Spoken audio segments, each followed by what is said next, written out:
Georgia, Florida, Arkansas. Those three teams in the SEC. The number 2 ranked team in the country, or 2 or 3 ranked team in the country with Georgia, Arkansas, who's ranked like 20th, and Florida, who's not ranked at all. Collectively, they beat 2 of the top 3 teams from the Pac-12, and they beat a playoff team from last year in Cincinnati, and the 3 of them. Hack, I'm going to jump with you first. Yep. Let's go with the White Walkers from Georgia. They lost all that talent to the NFL. They lost their defensive lieutenant, came back and saw them today as head coach, and they eviscerated the Ducks. Are we just to go ahead and pencil in Georgia / the White Walkers into the playoffs tonight? Yeah, I'm not going to go that far. I think there's some teams in the SEC, a couple of them that you noted from tonight, that showed a lot of really good things. And obviously we know how that can go down there. But I was really impressed with the way Georgia rebounded. I think a lot of it had to do with Stetson having a full year, full off season under his belt, being the guy, no pressure, letting him go. And I thought he played phenomenal tonight. Did nothing but deliver packages like the mailman should on time. Their weapons showed up. I think that their tight end room's obviously very strong, but I thought that they showed some things on the outside as well that are going to help them down the road. Defensively, different team. Trevor noted this before we got on air. I think they're a different team, but was very impressed with how they bought in and held an Oregon team with the guy that knows that entire side of Georgia's defense better than anybody else, because he recruited him, coached him last year, running the show over there, who should have known the vulnerabilities, where guys are maybe a little bit less disciplined, and wasn't able to exploit it. They scored 3 points. So I thought that was really impressive, and I'm really excited to see how Georgia continues to mature. And if this type of brand of football focus, leadership from Stetson Bennett on the offensive side continues to grow, yes, I think that they're in the discussion for the top 4 teams right now of making a push, because I think we can definitely lock in at least 2 from the SEC, as has been part of what we've become to accept and acknowledge as college football fans as of late. So I was very, very impressed. So Bryce, were you equally impressed with Georgia? And is there any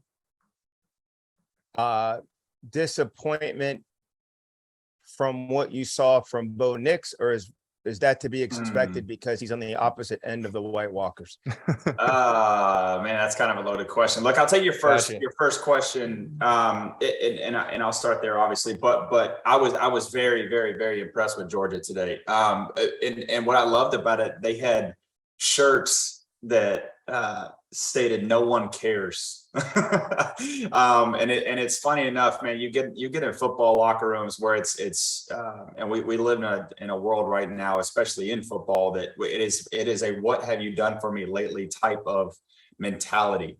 And so I love that they just embodied that piece of it, that no one cares what you did last year. No one cares that you lost 5 of it, out of the 6 from an incredible unit, not just a team, but a unit, defensive unit.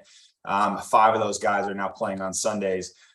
So what they were able to do today to a team that was, again, whether or not we felt like, did they belong there at 11, who knows, but what they did to a Pac-12 team, they just absolutely dismantled them.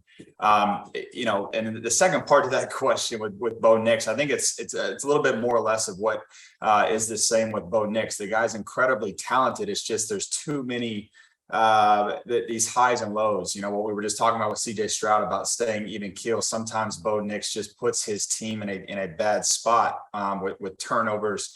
And so I just didn't really think that Oregon had a chance coming into this game to begin with. And then unfortunately, my man Bo Nix kind of sealed that as well with the turnovers and whatnot. But Georgia's going to run through this schedule. They do have Florida October 29th, I believe, which is going to be a heck of a game now that what we just saw come off the field against Utah, which is a hell of a team. So I'm really excited about that game. But, to Hack's point earlier, and then I'll wrap up with this, is that I think between Alabama and Georgia, they're back in the playoffs. I mean, they're just a different breed. And I'll use the word that Hack used, brand of football. It's a different brand of football, to where when those guys put on the colors on Saturdays, They know what's expected of them, and they're excited to fulfill that expectation.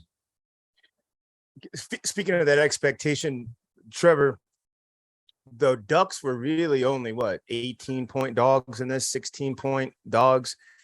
To get blown out the way they did, are you disappointed, or did Vegas and the common folk just get it wrong about the White Walkers and who they have? This is like who they are. Last year was no fluke. This might be who they are.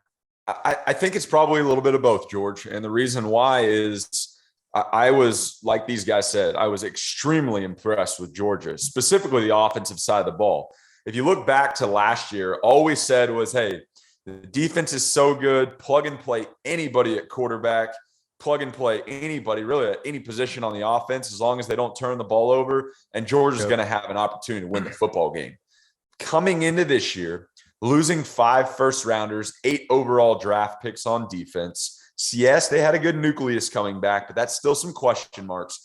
And then looking to your guy in Stetson Bennett and saying, hey, man, you're not hiding behind anything anymore. It's you. It's your show. And the way he answered the bell, it was impressive. Now, I think Oregon was extremely elevated in their preseason ranking. I don't think they were the number 11 team in the country. I think they were unproven. New head coach, transfer quarterback that had an up and down career up to this point. Some pieces of the puzzle, but I think that was elevated. Should they have lost the way that they did? No. You got the O on the side of your helmet. You should never lose that bad, but it's going to leave a bad taste in Dan Lanning's mouth to go into his mentor and get absolutely slapped around like that. It's a long plane flight back to Eugene. They're going to have to get back in that meeting room and kind of have a come to Jesus meeting. So I think it probably falls somewhere in the middle. I thought Georgia played exceedingly well, and Oregon was probably ranked too high, but also played really bad today as well. The Georgia Bulldogs 49-3 over Oregon. The White Walkers again showing that they're impossible to come see in the open field. Only dead men would come see them in battle, as the Game of Thrones reference says. The White Walkers, we're